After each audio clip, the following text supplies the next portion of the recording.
Guys, welcome back. Nandito tayo ngayon sa Pioneer. May bibilin tayo ng kotse. Number 1 ito sa America for many years.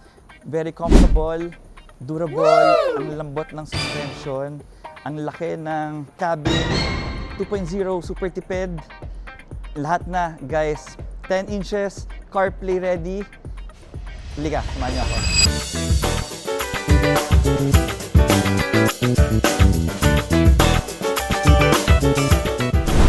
Ito yung nakuha natin ulit ngayon. Kahapon, nasa Ford EDSA tayo. Shoutout, agents ng mga Ford natin dyan.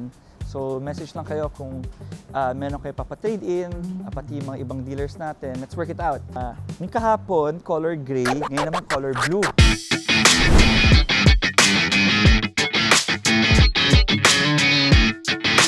Ito yung C-LED. Ang tawag nila dito, C-LED. Kasi letter C na siya eh. Galing, ano? C-LED na siya. Tapos, mesh na yung grills niya.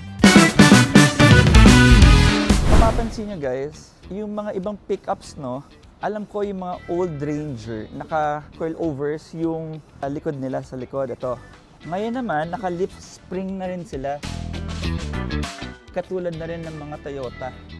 Kasi ang Hilux, lift spring talaga. Pero dating Ranger, correct me if I'm wrong guys, naka-coil. So yan. So meron din siyang top load. Ito yung cover. So intact pa siya. May mga kinabit si sir. Check natin yung loob.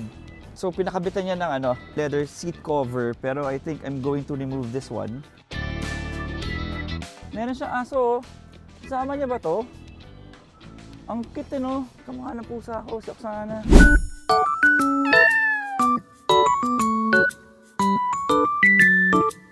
Ayun o. No? So, this is automatic transmission.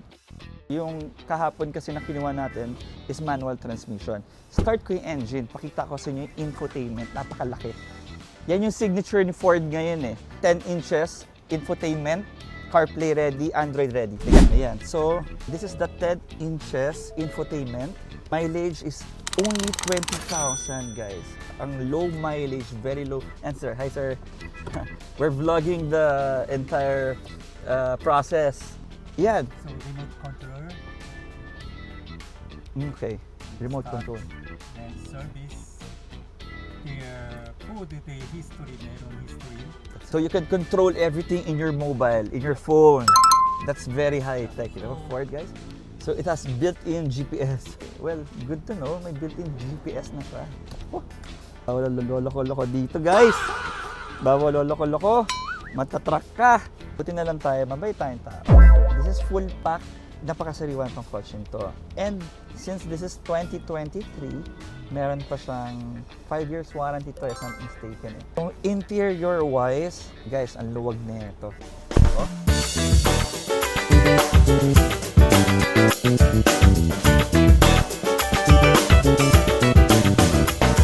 Usually kasi ang mga pickups, hindi siya comfortable sa likod.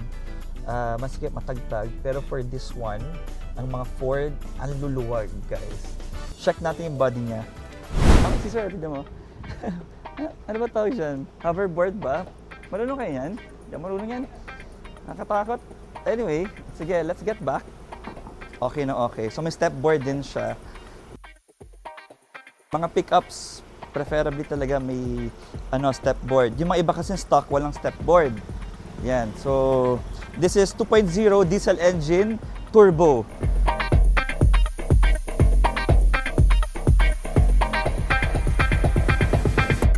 So by turbo, meaning mas pinalakas, mas pinatulin, pero siya, fuel efficient. So yung tires niya, makapal pa kasi 20,000 lang yung mileage niya. Okay? Guys, bayad muna tayo. Okay guys, done payment, done checking. So ito, kompleto, spare key, lahat. So, this car is for sale. So, visit us in All Cars Valero Car Park 2, Makati City. So guys, remember, one branch only, Makati lang tayo. All cars, all yours. See you there.